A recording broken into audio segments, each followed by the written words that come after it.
Good morning, Roosters. Thanks for joining us again today, and I appreciate those who watched the initial video. We have over 6,000 airmen across the globe, and I want to get the message out to folks. I want to talk to everybody, and one way we're going to do this is at least once a month. I'm going to sit down with an airman, whether it be here at Fort Meade or one of our geographically separated units. I just want to sit down and have a quick conversation with folks, so they can get to know me, I can get to know them, and we can go from there. But without further ado, I just want to introduce my wingman, Master Sgt. Payne. We've known each other since I arrived in this position. I'll tell you what, she's a phenomenal Master Sergeant, great attitude. I love her personality, and I'm excited to get started. Yes, sir. You ready to go? Yes, Chief. All right, let's do this. So I wanted to ask you something about balancing taking care of people, because I know that's important to you, and accomplishing the mission. How do you do that? I'm a new flight chief, so I really want to know how you do that. You know, people like to say if you take care of the people, people take care of the mission.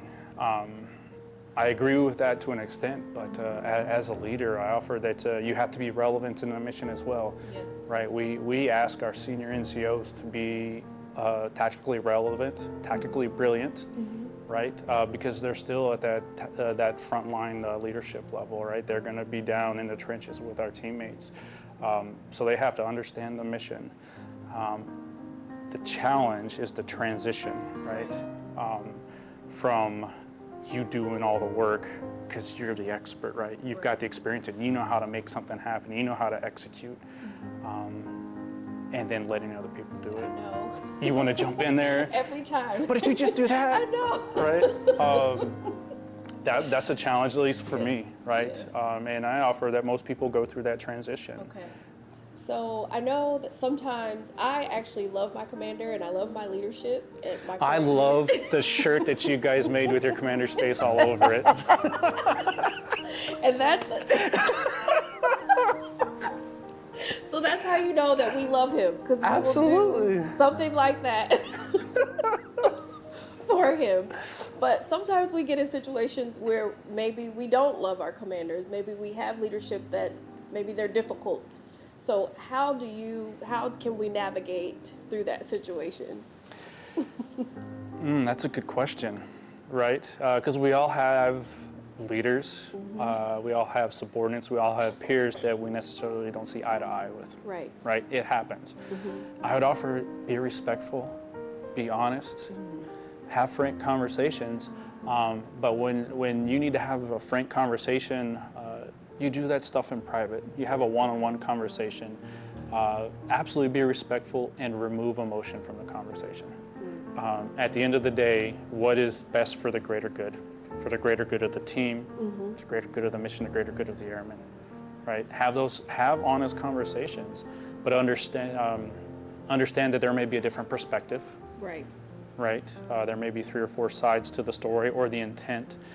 Sometimes things come across that don't necessarily align with intent, and words get lost in email translation, a telephone game. So be inquisitive, ask questions, offer recommendations, right?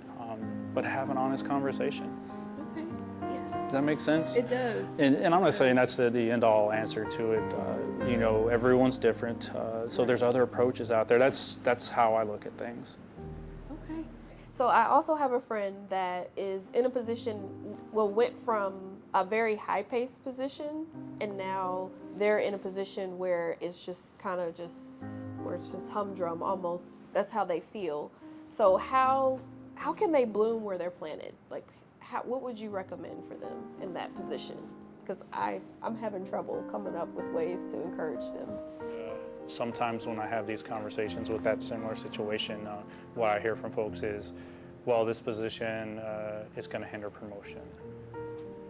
I'll tell you what, just be awesome at it, no matter what it is. I've looked at all kinds of records. I've seen board results. I have my own experiences in it. And I thought when I was a Master Sergeant, the job they put me in, I was 1 deep, right? Wow, that's crazy. But I wasn't worried about what was next.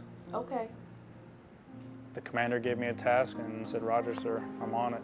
Wow. I executed it, got after what he needed, and It was that EPR sitting on top for my promotion board for senior. Didn't affect anything. I was selected for promotion, right? And I'm not saying this is what your friend is talking about. I'm just sharing that sometimes when I hear those examples, people are concerned about promotion. I'd offer quit worrying about what's next. Okay. Let go of that anxiety. Yes. Quit focusing on the what's next for Jeremiah. What I'm in, send me and put me in, coach. Where do you need me? Now, I'm not gonna lie, when I made Senior Master Sergeant, I was non-vol to Korea, and it ended up being a remote tour, and initially I was like, man, this is not the right time for Jeremiah. I don't wanna go, right? But it's where the Air Force needed me. And outside of being away from my family, that was one of my best assignments. I loved the mission, I loved the environment in Korea, I loved the camaraderie that comes with being in a remote assignment. So I got over the emotions of that real quick. You know, we all go through that because it's not what we want, but it's easier to get through it when you know it's not about you, it's a greater good. Wow.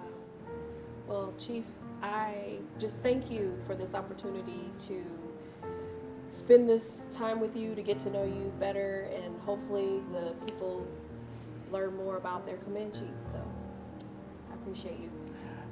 Thank you so much for spending time with me. And I'll tell you what, from the first time I met you when you were working in the OSS right next door, you caught my attention. And it's because you're being genuine, you're being yourself, right? And I am so happy that you were selected to be a flight chief. Thank you. Because I'll tell you what, my time as a flight chief, an ops soup, and a squadron soup were some of the best times in my career. So what I offer is keep being you and enjoy every day of it. Oh, thank you, Chief. Because it's going to go by before you know it. Mm-hmm. I appreciate you, my friend. Thank you. Thanks for being Thank you. awesome.